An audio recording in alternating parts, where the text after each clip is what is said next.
Welcome, Agile friends. My name is Michael Dougherty, along with Pete Oliver Kruger, and we are hosting this session with our amazing speaker, Sara Clark. There are many great sessions to explore in the Agile Online Summit 2024 that you don't want to miss. For example, Joanna or Oana plus Ganka will be talking about how to improve our interactions and enhance our problem-solving skills through action learning. Tara Scott will be talking about having guts and gal as a leader, how to be more people first as a leader and leave a legacy that you can be proud of. And Nicole Spence-Goon will be talking about building a generative culture and psychological safety. And that's just on the shift from product to people track. So check us out and all the content available at the Agile Online Summit.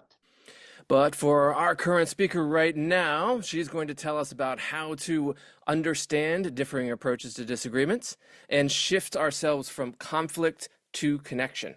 Welcome, Sara. It is a pleasure to be with you today. All right, Sara, would you briefly tell everyone here a little about yourself? Sure.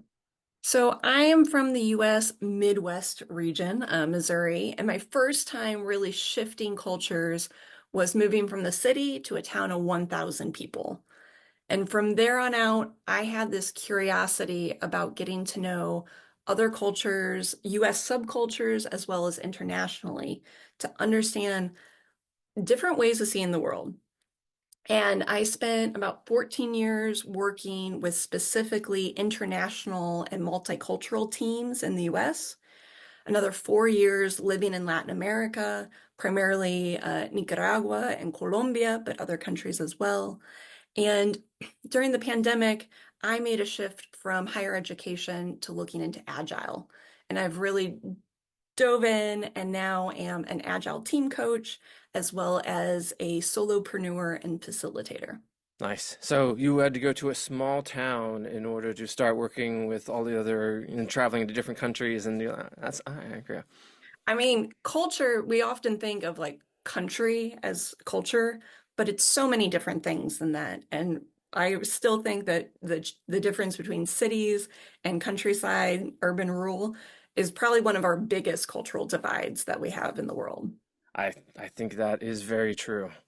All right, so your talk is about conflict and moving from conflict to connection. So what kind of conflict are we talking about here? So is this like technique for when meetings erupt into shouting matches? Or are we talking about like when it comes to fisticuffs and like full MMA kind of conflict?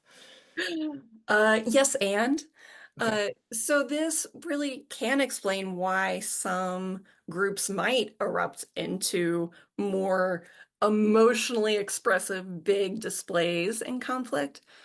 But really what we're talking about is anytime that you're trying to engage, you're like, okay, I'm going to do it. I'm going to engage this issue that I have, whether it's an intellectual disagreement that we have or it's a relational thing that's going on.